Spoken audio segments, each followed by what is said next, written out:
Autoriza a importação de doses da vacina russa Sputnik V por estados e municípios. Do submarino que estava desaparecido. Os tripulantes não sobreviveram. E em um dia, 350 mil. O filme Nomadland venceu as principais categorias do Oscar.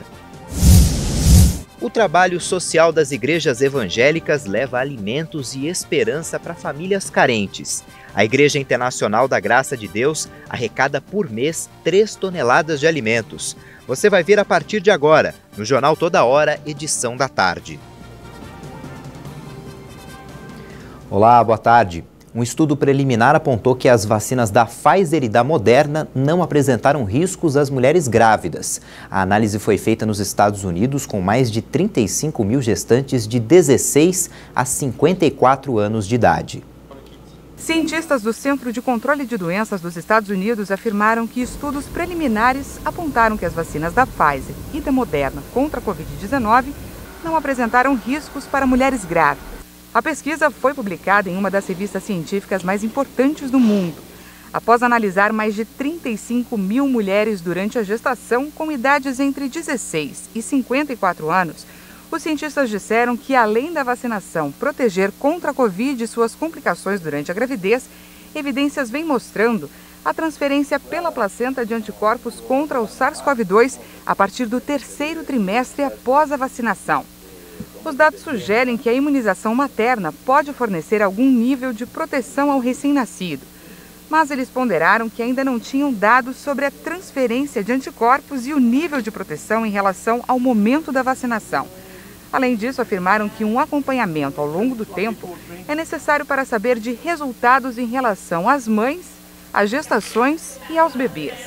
As mulheres foram vacinadas de dezembro de 2020 a 28 de fevereiro de 2021. Das 35.691 participantes, 30.887, o equivalente a 86,5%, estavam grávidas ao receber a vacina. As outras 4.804 tiveram um teste positivo de gravidez após serem vacinadas. A dor no local da injeção foi o sintoma mais frequente relatado entre elas após a vacinação. A Anvisa decide hoje em reunião se autoriza a importação da vacina russa Sputnik V. O pedido foi feito por governadores do Norte e Nordeste que esperam a chegada do imunizante ainda em abril. A Agência Nacional de Vigilância Sanitária vai apreciar os pedidos de importação da vacina russa Sputnik V feitos por estados e municípios. A data para a resposta foi marcada em razão do prazo de 30 dias definido por lei e confirmado pelo ministro Ricardo Lewandowski do Supremo Tribunal Federal para que sejam avaliados os pedidos de importação de vacinas contra o coronavírus sem registro. A Anvisa chegou a pedir a suspensão do prazo, alegando não ter dados suficientes para atestar a segurança da vacina. Técnicos da agência realizaram uma inspeção durante a semana passada nos laboratórios que fabricam o imunizante na Rússia, para então produzir um relatório avaliando 2 plantas fabris. O Brasil tem 2 negociações paralelas com o Instituto Gamaleya, fabricante da vacina, para obter a Sputnik. Uma do Ministério da Saúde, que prevê a compra de 10 milhões de doses, e outra dos governadores, por mais 60 milhões de doses. A Índia registrou ontem um novo recorde mundial de casos de Covid em 24 horas. Foram 350 mil e foram também 2.767 mortes no período. O chefe do governo da capital Nova Delhi admitiu que a devastação do coronavírus continua e não há trégua. A cidade decidiu estender o confinamento na região. Os hospitais estão saturados, muitos leitos são ocupados por mais de uma pessoa e falta oxigênio para casos graves. 16 milhões de indianos foram infectados com a Covid-19 e 192 mil morreram. Para enfrentar a pandemia, a União Europeia, a Alemanha, o Reino Unido, a França e os Estados Unidos anunciaram o envio de ajuda. Vários países fecharam as fronteiras para viajantes da Índia, outros desaconselham viagens ao país. Hoje é o primeiro dia útil depois da reabertura do setor de serviços no estado de São Paulo. A retomada de atividades começou no sábado. Restaurantes, salões de beleza e barbearias podem funcionar das 11 horas da manhã até as 7 da noite. As academias podem funcionar por 8 horas por dia, desde que seja entre as 6 da manhã e as 7 horas da noite. todos os setores poderão funcionar com 25% de ocupação. Os parques estaduais voltam a funcionar das 6 da manhã até as 6 da tarde. E é bom lembrar que segue valendo em todo o estado o toque de recolher entre as 8 da manhã entre as 8 da noite, e as 5 da manhã. O prefeito de São Paulo, Bruno Covas, segue internado sem previsão de alta. Pelas redes sociais, ele disse que a vontade de vencer é gigante. Covas está internado no Hospital Sírio-Libanês para tratar novos focos de câncer. Ele falou que vai enfrentar, combater e vencer. Agradeceu a companhia do filho Tomás e disse que a luta pela vida continua. O prefeito está passando por tratamento de quimioterapia e imunoterapia. Hoje é o Dia Nacional de Prevenção e Combate à Hipertensão Arterial, conhecida popularmente como pressão alta. A doença afeta milhões de brasileiros. O Ministério da Saúde estima que cerca de 400 pessoas morrem por dia no Brasil por causa da hipertensão ou pressão alta. Há cerca de 38 milhões de pessoas que sofrem da doença no país, que inclusive é um fator de risco para que a Covid-19 se desenvolva de forma grave. Especialistas alertam que a hipertensão é uma doença sistêmica capaz de afetar todo o corpo.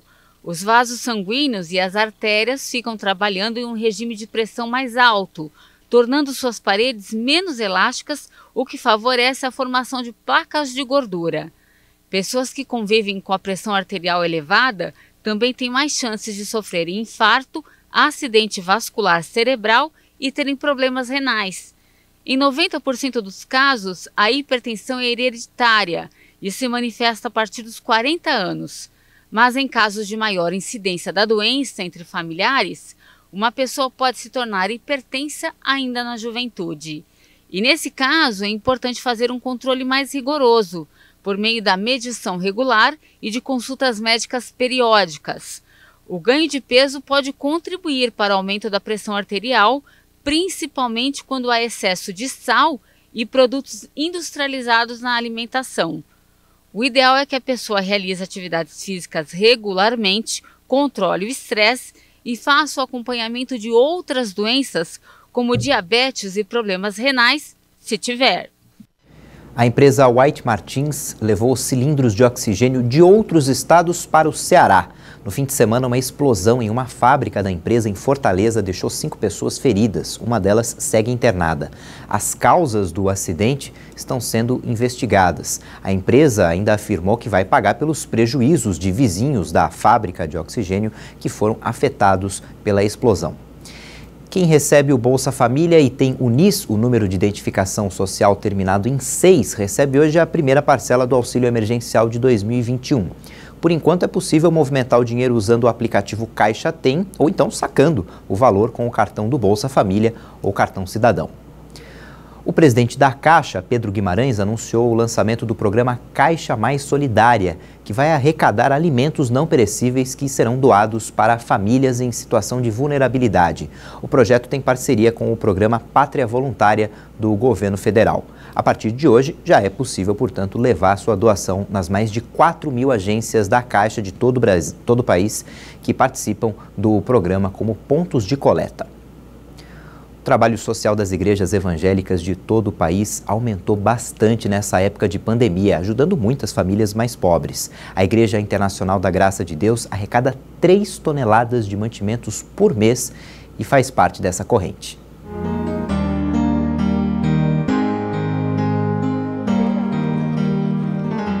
Em um bairro carente da periferia de São Paulo, a ajuda chega em boa hora. Com licença, não tem muito, mas dá para fazer aí. Que Deus abençoe. Uma cesta básica que vai fazer muita diferença para a família da Dona Lourdes. A doação faz parte de um projeto social da Igreja Internacional da Graça de Deus.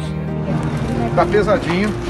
Deus abençoe vocês. É importante você que tem um pouco, leve o seu alimento, leve um pouco da cesta básica nas igrejas, todas as igrejas da Graça. Você não vai... O que você vai receber disso? As pessoas não têm nada para dar a você, a não ser a oração delas, o carinho delas. A igreja arrecada por mês 3 toneladas de alimentos, que são doados para pessoas e instituições.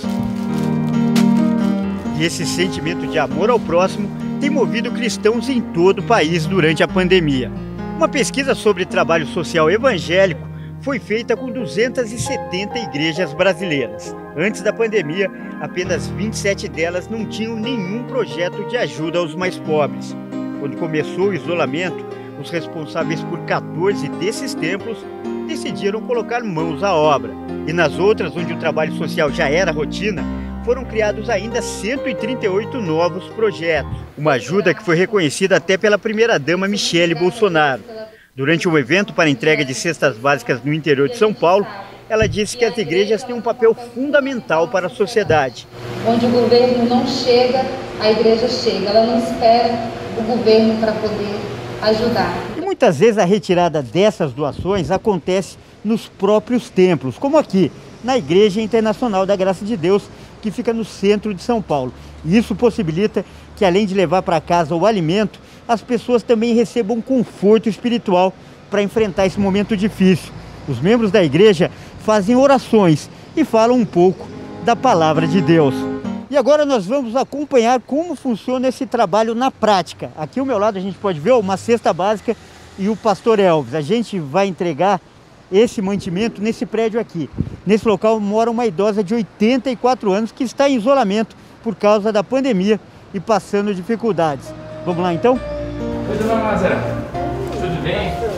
Bem, graças a Deus. Como pessoal da igreja? A dona Lázara não esconde a emoção e a gratidão. Eu repreendo toda a dor, eu repreendo toda a normalidade, declarando saúde do Senhor sobre ela, assim também sobre os seus, Pai. Chega em boa hora, viu? Vocês são anjos na minha vida e ajudam muita gente, viu? Chega numa hora muito boa, viu? Pastor, vendo uma reação dessa quando a senhora vai entregar a cesta, qual que é o sentimento? É emocionante você ver a ação de Deus agindo em gestos simples como esse, né? Então, a gente vê que a gente pode fazer e muitas pessoas não fazem. Então, eu acho importante você que está assistindo essa matéria, colocar a mão na consciência, ver que você pode fazer um pouco mais, abençoar pessoas com aquilo que você pode fazer e ver que muitas pessoas necessitam não só da palavra, não só da oração, mas também precisam do pão.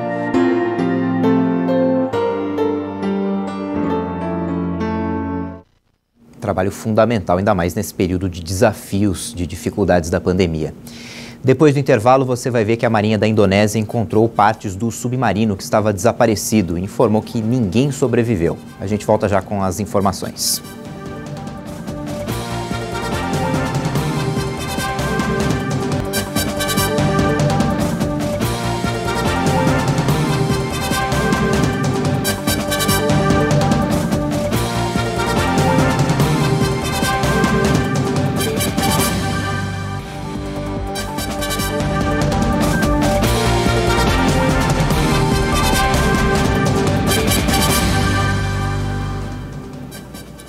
A Comissão Europeia entrou com uma ação legal contra a AstraZeneca, porque a empresa não teria respeitado o contrato.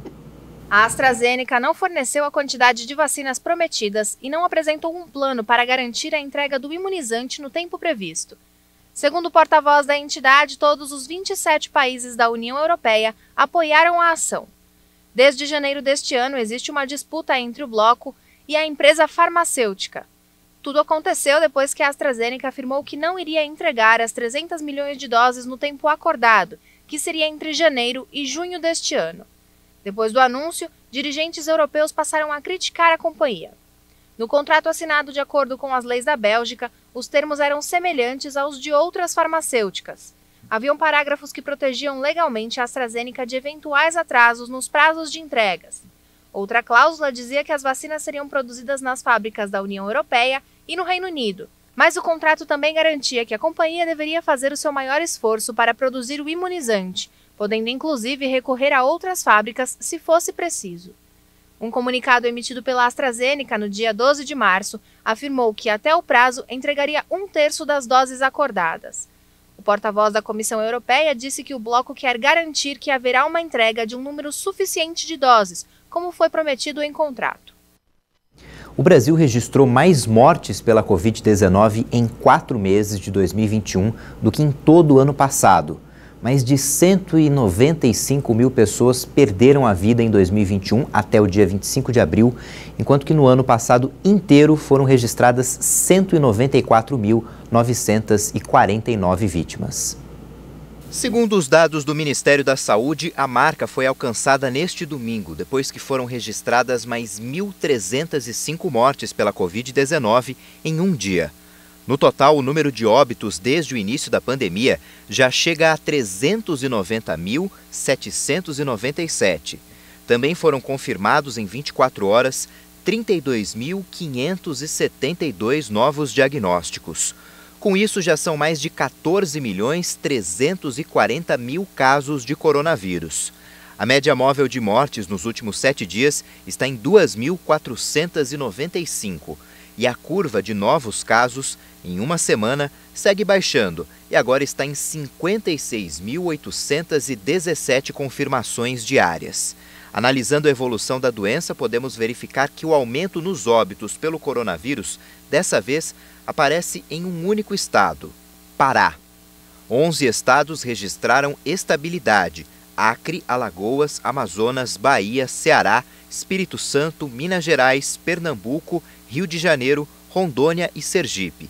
E em queda aparecem 15 unidades da federação: Amapá, Distrito Federal, Goiás, Maranhão, Mato Grosso do Sul, Paraíba, Paraná, Piauí, Rio Grande do Norte, Rio Grande do Sul, Roraima, Santa Catarina, São Paulo e Tocantins. Levando em conta a proporção de mortes por 1 milhão de habitantes, o Brasil é o 13º país no mundo com mais óbitos pela Covid, segundo o levantamento Nosso Mundo em Dados da Universidade de Oxford.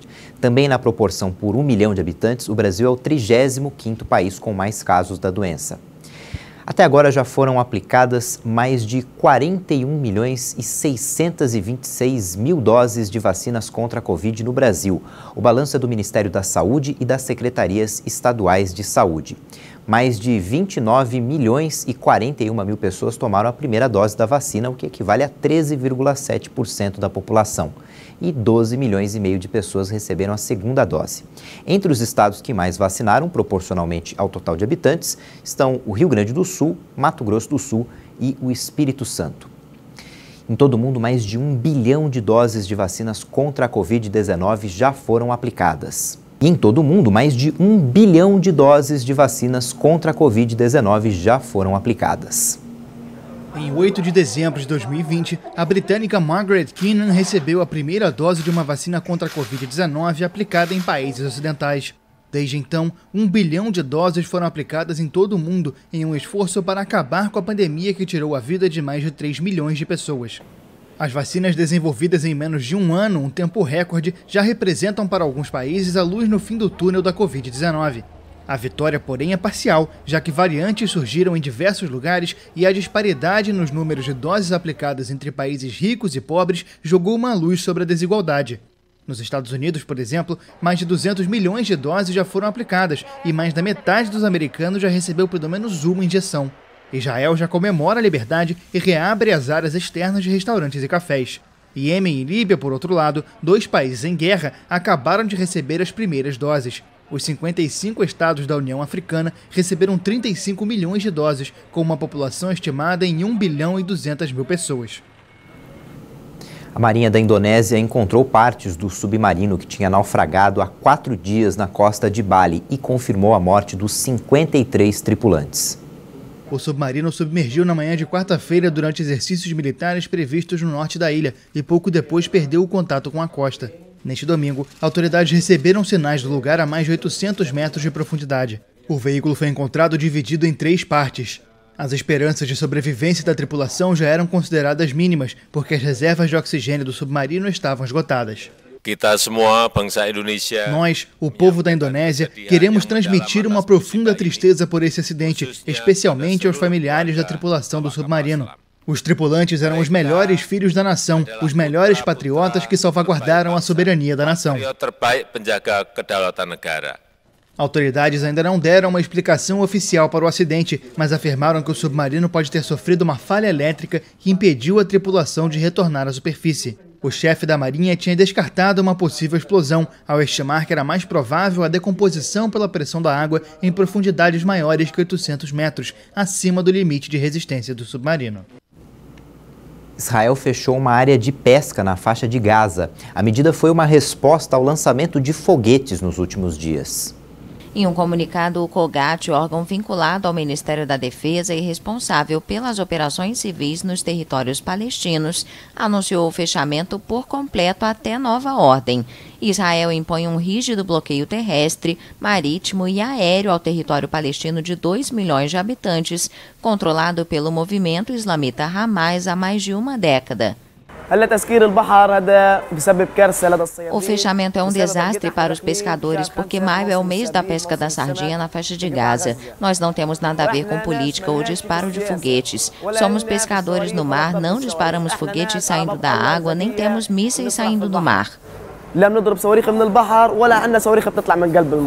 5 foguetes lançados a partir da faixa de Gaza caíram em território israelense na madrugada de domingo para segunda-feira, depois de várias dezenas nas 2 noites anteriores. A tensão entre Israel e o Hamas coincide com os confrontos dos últimos dias em Jerusalém, que envolveram judeus de extrema-direita, palestinos de Jerusalém Leste e as forças de segurança.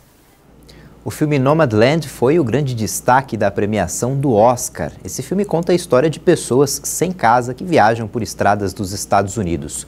Chloe Zhao se tornou a segunda mulher a vencer o prêmio de direção. O filme levou 3 estatuetas e recebeu os prêmios mais importantes da noite. O drama de Chloe Zhao sobre americanos marginalizados vagando pelo oeste em vans foi homenageado como o melhor filme, melhor direção e melhor atriz por Frances McDormand.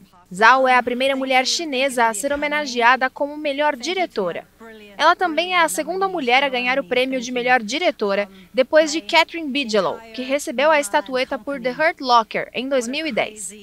Com os cinemas fechados o ano todo e o conteúdo atrasado, o filme de Zhao, nascido em Pequim, capturou o tempo pandêmico, retratando de forma impressionante as margens isoladas da sociedade. E para fechar o evento, o Anthony Hopkins deixou todos surpresos ao ganhar como melhor ator no prêmio final da noite, superando o favorito sentimental Chadwick Boseman, que morreu de câncer no ano passado. Anthony Hopkins, aliás, se tornou o ator mais velho a vencer o Oscar, aos 83 anos. O técnico argentino Ariel Holan está de saída do Santos. Ele pediu demissão depois da derrota por 2-0 para o Corinthians no Campeonato Paulista. Holan estava no cargo desde fevereiro. Em 12 jogos foram 4 vitórias, 3 empates e 5 derrotas. Ele ainda vai comandar o Santos no jogo de amanhã contra o Boca Juniors pela Libertadores. A cápsula da SpaceX com 4 astronautas a bordo chegou à Estação Espacial Internacional.